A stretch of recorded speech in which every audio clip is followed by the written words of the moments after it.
And then last but certainly not least is the coefficient of determination.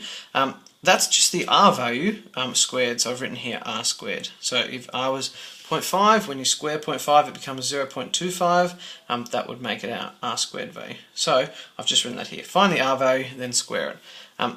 This is one thing that we're going to have to get really good at analysing. So the r squared value tells us how much of the dependent variable is actually occurring because of the independent variable. In other words, we're actually looking at how much are they related, how much are they affecting each other. So for example, if I'm looking at getting a promotion and then your resultant salary, like how much salary you've got after the promotion, well, we'd expect a pretty high r squared value because promotions directly affect your salary, and they're going to affect it quite a lot. As soon as you get a promotion, your salary is probably going to go up. There's a pretty strong, clear relationship between those two things. But a weaker relationship is, for instance, the amount of siblings or brothers and sisters you have compared to the number of pets that you'll have. So look, they're not really related, they're pretty loosely related, so we would expect a low r squared value because look, the more siblings you have might mean a slight increase in pets, maybe more family members, more people are going to like pets, but most of the number of pets that you have, that was our dependent variable, is just due to other factors like your family history, how many people have had pets in your parents' family, what your parents want, different situational factors, living environment, socioeconomic factors. A lot of other things will affect the amount of pets you have, regardless of how many siblings you have. So a pretty weak relationship, so you'd expect a pretty low r squared value. So the higher the r squared value, the stronger the relationship and the more that independent variable is causing that dependent variable to happen. So here's the report that we would, it's like again another report, we just use word for word and we fill in the blanks. So this is the succinct, most short way to write it.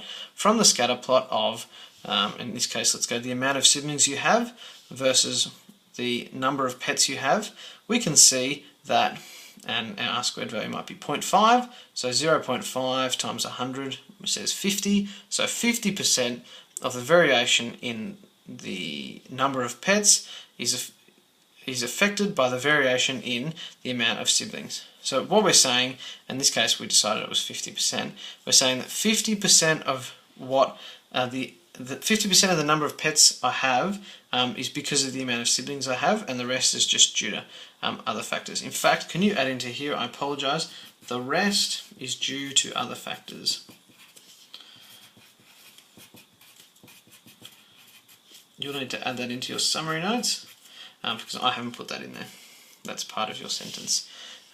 So for the scatter plot of number of pets versus the amount of siblings, we can see that 50% of the variation in the number of pets is affected by the variation in the amount of siblings. The rest is due to other factors. So let's get good at reciting that so that we can just do it off the top of our heads better than I could off the top of my head. So it's the same thing as finding the r value. Remember I told you we put things in our X list and do all that sort of stuff. And I've written all the instructions down here. But in fact I haven't. We just need to read the r squared value off the calculator rather than the r value. Or read the r value and square it yourself. It's up to you. Really important to note that there's a difference between the r squared value and the percent that we talk about in our report. So this is the percent we talk about in the report, 50% we talked about. That's not the r squared value. The r squared value is before we turn it into a percent. So for example, if we got an r squared of 0.82, that's our r squared value, but the report uses the fact that that implies 82% of it is being affected. So in the report we use the implication. In the original data, our r squared value is the 0.82, what we're being asked for. It's really important not to quote an r squared value as a percent, because it's not what it is. And last, but certainly not least, is the correlation versus causality kind of theory, but I'll talk about that in the next video.